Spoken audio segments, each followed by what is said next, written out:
Shalom everyone and welcome to Busisiwe, blessed in English, Baruch in Hebrew, which means increase, fruitfulness and multiplication. My name is Abigail.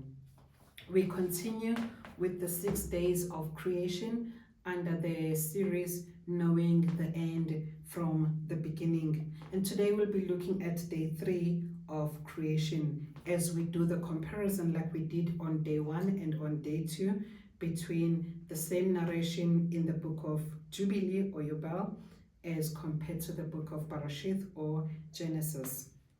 Now, Yobel chapter 2 verse 5 to 8 it reads, "And on the third day he commanded the waters to pass from off the face of the whole earth into one place, and the dry land to appear. And the waters did so as he commanded them, and they retired from the face of the earth into one place, outside of the expanse." Remember, in the previous teaching, we made a demonstration of an expanse and the waters over the expanse and under the expanse. "And all the rivers, the gathering of the waters into the mountains, and all the earth, all the lakes, all the dew of the earth, the seed which is sown, all sprouting things, fruit-bearing trees, trees of the wood, and the garden of Eden, in Eden, and all these 4 great works Aluah created on the third day." So that the 4 works that Yahweh created on day 3, it was the seas. Remember that the waters were created on day 1, and there's a difference between waters and the seas. But the seas were created on day 3, yet the waters were created on day 1. Well, it's very easy to see there's a big difference between the water and the sea. One major difference is that sea is very salty and water does not have salt. Anyway, the second creation that he made on day 3 was the Garden of Eden, the seeds, and then the 4th one was then the trees. And if you look then on the book of Bereshith, chapter 1, verse 9 to 13, and it reads, "And Aluah said, let the Mayim under the Shamayim," remember also I did a teaching within to say what is the common denominator between the Shamayim and the Mayim, because the only thing that differentiates them is the Shah, but on both of them we have the Mayim. In simple English is the waters, but in Hebrew it has totally different meaning, and I would suggest that you go to the teaching that I provided on explaining the Shamayim and the Mayim. It continues to say, "And Aluah said, let the Mayim under the Shamayim be gathered into one place, and let the dry land appear. And it was so. And Aluah called the dry land Aretz, and on the collection of the Mayim he called Yamim or seas." This is giving a little bit of a confusion again, because we know that the earth was created on day 1. But when you read the book of Bereshith or Genesis chapter 1 verse 9 to 13, it tells us, it's now telling us that Aluah called the dry land earth. But the earth was already there, because it created the earth on day 1. And it says, "And the collection of the waters he called them seas." But we know that there's a difference between waters and the seas. The seas were created on day 3, and the waters were created on day 1. So those are the kind of things that you need to be. Yahweh gave us brains, he gave us intellect, but we should be able to, in as much as we appreciate the people that translated the scriptures before, but there's so many mistakes that they did, and in even how they narrated the story, it's totally different. And that's why I'm saying it's very important to have a full context, because these writings we now have access to, but before we did not have access to. Then you can be able to see this difference. And really, why am I emphasizing this point? It's very important to understand the omnipotent, the power of Yahweh in every single work that he created, not summarizing them, not just making them high-level summary. No, you need the details to appreciate I almost said the person. Yahweh is not a person, but to appreciate the creator. Yes, He is not at our level. He is Aluah, the Almighty One, all-powerful One. Hence, when we see that he actually made 22 creations or works on day one, we marvel, and as we do the breakdown on each and every work that he did, or each and every creation that he did. And when we understand his power and whatever challenges that we face, we are able to then compare and say, whatever it is that we are facing, whatever challenges that we are facing cannot be compared to the one who created not only us, but who created all that which is written in the narration of the sixth day of creation. Parashith chapter 1 verse 9 to 13 continues to say, and Aluah saw that it was good. And Aluah said, let the earth bring forth grass, the plant that yields seed, the fruit tree that yields fruit according to its kind, whose seed is in itself on the earth or on the earth. And it was so. And the earth or the earth brought forth grass, the plant that yields seeds according to its kind. This is very important. Everything that Yahweh created, he created according to its kind.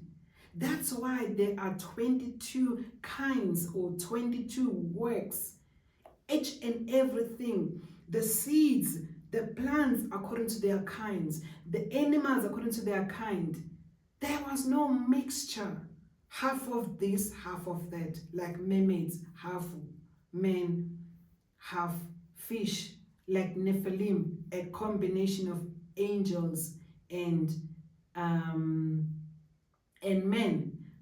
Even the combination, I know a lot of people refer to this as myth, but they're not myth. Even in the book of Yasha, it speaks about this creature that was half human being, but the bottom part of it looked like a horse. So those things are corruption made by Hasatan, corrupting Yahweh's creation, which he perfectly made in its own kind. And when he was creating it in its own kind, he said it is good. There was never a mixture. People talk about the example of saying that what's wrong with mixing this particular clothing, like linen or wool. There's a bigger principle around it. It's not just at a very shallow level of clothes, but the principle Yahweh says, do not mix different kinds. Each kind must be kept separately. Hence, the issue of crossbreeding is an abomination to Yahweh. It continues to say, and it was so, verse 12, and the earth brought forth grass, the plant that yields seed according to its kind, and the tree that yields fruits, whose seed is in itself according to its kind. And Aluah saw that it was good, and there was evening, and there was morning the third day. Now, we don't see in the book of Parashit what we see in the book of Yobel, the issue of the differentiation in terms of what exactly was created on each day is a particular work. And also what we don't see is that we don't see in the book of Yobel where Yahweh called anything. But Barashith on the other hand, or Genesis on the other hand, it says Yahweh called the expanse the Shamayim. And I spoke about this before, that he created the expanse. He would not have called the expanse the Shamayim or the heavens, because he had already created the heavens on day one, and the expanse was created on day two, and the expanse is different from the Shamayim. Hence, they are separate kinds. So these are the kind of things that we are not living in the times of monkey see, monkey do. Every single thing we critically question in terms of context, in terms of the word tells us that when in the presence of 2 or 3 witnesses, every word shall be established. Something that we see as in isolation, but we see on other scriptures being repeated, then we can be able to see a congruent on that part.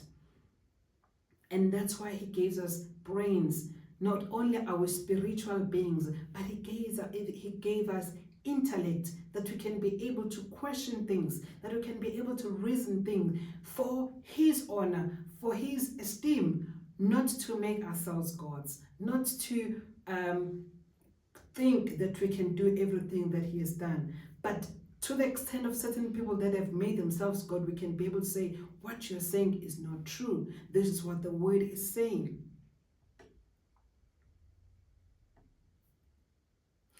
The book of Yobel tells us that Yahweh created the seas. It tells us that he created the seas, and he created the seas on day 3. Meanwhile, the book of Parashit, that it tells us that the waters combined together and then they were called seas. How come? The waters were already created on day 1. Why would he call them seas? Because on day 3 he created the seas. This is the information that we are not really monkey see, monkey do, whatever we're told, we're not questioning it. He has given us wisdom. He has given us understanding so that we can appreciate his creation and who he is better. This is a difference worth noting, because Revelation 22 says, in the new earth and the new heaven, there won't be seas, but there will be water. Already we are seeing the difference then between that the sea is not water. Hence, in the new earth or the new earth and in the new heaven, there won't be sea, but there will be water. Water being a day 1 creation, seas being a day 3 creation. Hence, we see the difference between the two.